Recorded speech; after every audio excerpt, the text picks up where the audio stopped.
বাংলাদেশে আওয়ামী লীগ গত দুদিন আগে একটি ঝটিকা মিছিল করেছে, এর আগেও করেছে।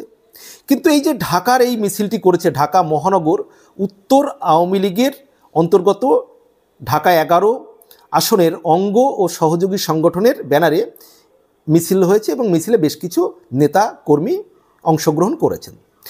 এতে প্রায় শদুয়েক লোক, হয়তো কয়েকশো লোক হবে, অংশগ্রহণ করেছেন।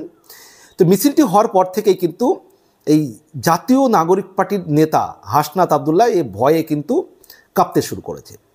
জাতীয় নাগরিক পার্টির দক্ষিণাঞ্চলের মুখ্য সংগঠক হাসনাত আবদুল্লাহ, তো সেই ভয়ে কম্পমান হয়ে তিনি ফেসবুকে একটি পোস্ট করেছেন। আসলে আওয়ামী লীগকে এত ভয় কেন? হাসনাত আবদুল্লাহ বা বেশ কিছু আওয়ামী লীগ বিরোধী আছেন যারা এই বিভিন্ন দলের নেতা কর্মী, বিশেষ করে এই নতুন যারা রাজনৈতিক দল করছেন, এদের কিন্তু চূড়ান্ত ভয় শেখ হাসিনা এবং আওয়ামী লীগকে। কারণ তারা জানেন যে আওয়ামী লীগ ফিরে গেলে বাংলাদেশের রাজনীতিতে এবং শেখ হাসিনা যদি বাংলাদেশের ক্ষমতায় ফেরেন তাহলে তাদের পিঠের চামড়া থাকবে না। এই ভয় থেকে তারা আতঙ্কিত। তারা হয়তো দুঃস্বপ্ন দেখেন যে আওয়ামী লীগ মিটিং করছে নাকি, মিছিল করছে নাকি, এই ভয় কিন্তু তাদের রয়েছে। তাই এই যে ঢাকা মহানগর উত্তর আওয়ামী লীগের অন্তর্গত ঢাকা 11 আসনের অঙ্গ এবং সহযোগী সংগঠনের ব্যানারে যে মিছিল হয়েছে, সেই মিছিলের স্লোগান উঠেছে যে শেখ হাসিনা আসবে, বাংলাদেশ হাসবে। ব্যানারে লেখাও দেখলাম শেখ হাসিনা আসবে, বাংলাদেশ হাসবে। এই মিছিলকে দেখে আওয়ামী লীগের এই মিছিলকে দেখে হাসনাত আবদুল্লাহর কিন্তু শুরু হয়ে গেছে প্যালপিটেশন। তিনি একটি ফেসবুকে পোস্ট দিয়েছেন যে যেদিন থেকে আমাদের আওয়ামী লীগ বিরোধী অবস্থান এবং কম্প্রোমাইজের রাজনীতির বিরোধিতাকে শিষ্টাচার বিরোধী বলা শুরু হয়েছে, সেদিন থেকেই আওয়ামী লীগের মিছিল বড় হতে শুরু করেছে। অর্থাৎ এই যে যেদিন থেকে আওয়ামী লীগের বিরুদ্ধের যে অবস্থান এবং এই কম্প্রোমাইজের রাজনীতির বিরোধিতাকে যারা শিষ্টাচার বহির্ভূত বলেন, যে না এই যে আওয়ামী লীগ বিরোধী অবস্থান নিচ্ছ তোমরা, কম্প্রোমাইজের রাজনীতির যে বিরোধিতাকে যারা বলেছেন আর কি শিষ্টাচার বহির্ভূত, সেদিন থেকেই আওয়ামী লীগের মিছিল বড় হতে শুরু করেছে।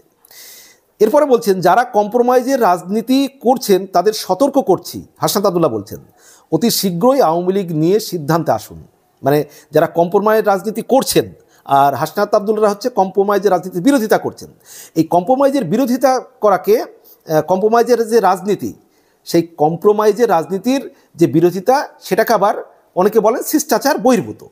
আর এই শিষ্টাচার বহির্ভূত বলা শুরু করেছেন যে সমস্ত মানুষ, তারপর থেকেই আর কি আওয়ামী লীগের মিটিং মিছিল বাড়ছে। তো যারা কম্প্রোমাইজের রাজনীতি করছেন তাদের সতর্ক করে বলছি, হাসনাত আবদুল্লাহ বলছেন অতি শীঘ্র আওয়ামী লীগ নিয়ে সিদ্ধান্তে আসুন, না হলে আপনারা করবেন কম্প্রোমাইজের রাজনীতি। অর্থাৎ যারা আওয়ামী লীগ রাজনীতি করুক, এই কম্প্রোমাইজ যারা করছেন, আর আমি করব শিষ্টাচার বহির্ভূত আচরণ। অর্থাৎ শিষ্টাচার ভদ্রতা তিনি দেখাবেন না, শিষ্টাচার বহির্ভূত কাজ করুন। আচ্ছা, আপনি কি শিষ্টাচার দেখিয়েছেন? আপনি ফেসবুকে পোস্ট করে বঙ্গবন্ধুর যে বাড়ি ধানমন্ডির 32 ভেঙেছেন। বাংলাদেশে 5ই আগস্টের পর বঙ্গবন্ধুর যে ভাস্কর্য, তাকে চূড়ান্তভাবে অপমান করা হয়েছে। সেই ভাস্কর্যের উপরে যে কী কাণ্ড করেছেন বলুন তো, কী শিষ্টাচার দেখিয়েছেন আপনারা গণভবনে শেখ হাসিনা পতনের দিন লুটপাট করেছেন। আসবাবপত্র থেকে শেখ হাসিনার অন্তর্বাস পর্যন্ত আপনারা লুটপাট করে নিয়ে এসেছেন, মাছ মুরগি যা পেয়েছেন। কী শিষ্টাচার দেখিয়েছেন?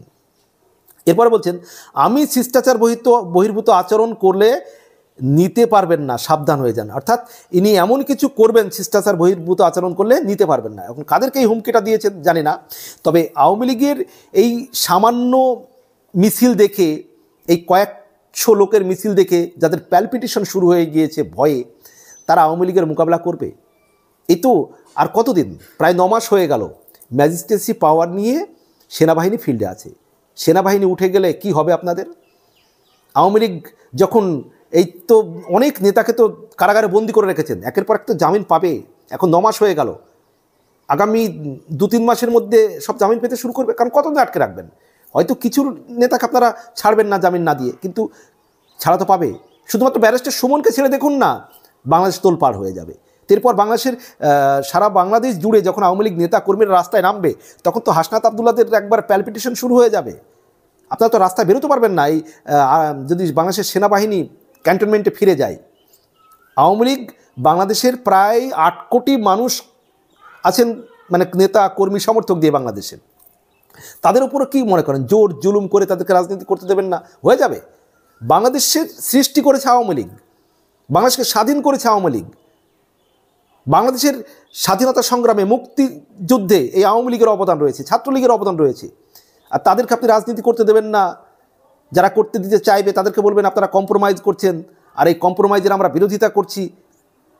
আপনারা বলছেন শিষ্টাচার বিরোধী, মানে যারা এই হাসনাত আবদুল্লাহদের কম্প্রোমাইজের, মানে হাসনাত আবদুল্লাহরা কম্প্রোমাইজের বিরোধিতা করছেন, এটাকে আবার অনেকে বলছেন শিষ্টাচার বিরোধী।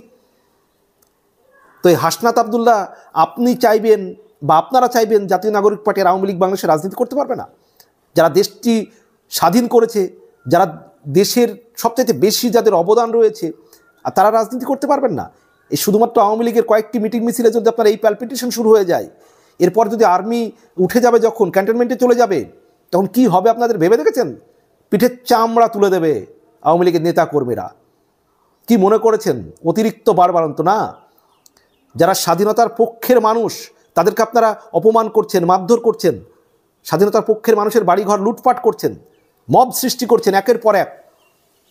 এই হাসনাত আবদুল্লাহ, আপনি তো মবের রাজা হয়ে গিয়েছেন পুলিশের, সেনাবাহিনীর সমর্থনে। একবার উঠে যাক সেনাবাহিনী, তারপর কত কি করতে পারেন দেখুন, কত বড় হিম্মত আপনাদের। একবার দেখবেন তো যে সেনাবাহিনী ওঠার পরে কি হয়। আর আওয়ামী লীগ, যেটা আপনি বলেছিলেন না, সেনা ক্যান্টনমেন্টে নাকি বলেছে আপনাকে যে আওয়ামী লীগ মাস্ট কাম, তা আওয়ামী লীগ তো must come. Awami League must come বাংলাদেশের রাজনীতিতে। কারণ যে দেশটা যারা জন্ম দিয়েছে বাংলাদেশকে, যারা আওয়ামী লীগ, আর তারা বাংলাদেশের রাজনীতি করতে পারবেন? এটা হয় কখনো? আপনাদের মিটিংয়ে দিন দিন লোক সংখ্যা কমে যাচ্ছে। এই তো দেখলাম একটি ভিডিওতে আপনাদের নেতা নাহিদ ইসলাম বক্তব্য দিচ্ছে, সামনে 50টি লোক, আর যত সব সাংবাদিকদের ক্যামেরা। আপনাদের সারা বাংলাদেশে আপনারা একটি আসনও পাবেন না, যেটা রাজনৈতিক বিশ্লেষকরাও বলছেন বাংলাদেশের। আর পেলে বড় জোট 1 থেকে 3-এর মধ্যে। আর আপনাদের সঙ্গে যারা যুক্ত আছে জামাতে ইসলামী, সারা দেশে তাদের 10টা সিট হবে না। তো আপনারা আর জামাতে ইসলামী মিলে সারা বাংলাদেশে 10 থেকে 15টি সিট পাবেন না। আপনারা বাংলাদেশ চালাবেন, যে বাংলাদেশের 40 থেকে 45, এই মুহূর্তে 50% মানুষ আওয়ামী লীগকে সমর্থন করছে, যাদের 8 কোটির কাছাকাছি ভোটার জনগণ সমর্থক রয়েছে, 8 কোটি প্রায়। আর তা সেই দলকে আপনারা রাজনীতি করতে দেবেন না? একবার মগের মুল্লুক ভেবেছেন? কতদিন? 9 মাস হলো, আর 1 মাস, 2 মাস, 3 মাস। Awami League must come back. আপনাদের কি হয়, জনগণ আপনাদের কি করে, শুধু সামনে দেখুন। অনেক বাড়াবাড়ি করেছেন। বাংলাদেশের মতো একটা সুন্দর দেশকে আপনারা তছনছ করে দিয়েছেন এই ডক্টর ইউনূসের মেটিকুলাস প্ল্যানে। বাংলাদেশটাকে ধ্বংসের পথে নিয়ে যাচ্ছেন, বাংলাদেশটাকে পিছিয়ে নিয়ে যাচ্ছেন। বাংলাদেশের মানুষের নিরাপত্তা নেই, আইন নেই, শৃঙ্খলা নেই, মব, নারীদের কোনো নিরাপত্তা নেই, লুটপাট, চাঁদাবাজিতে একবার ছেয়ে গিয়েছে সারা বাংলাদেশ। এই অবস্থা থেকে মুক্তি একমাত্র দিতে পারবে বাংলাদেশের স্বাধীনতার সপক্ষের যারা মানুষ, মুক্তিযুদ্ধের চেতনার যারা মানুষ, অর্থাৎ আওয়ামী লীগ এবং শেখ হাসিনার নেতৃত্বে সেই আওয়ামী লীগ। সম্মানিত দর্শক, আপনাদের কি মন্তব্য রয়েছে অবশ্যই জানাবেন। ভালো থাকবেন, সবার জন্য শুভকামনা।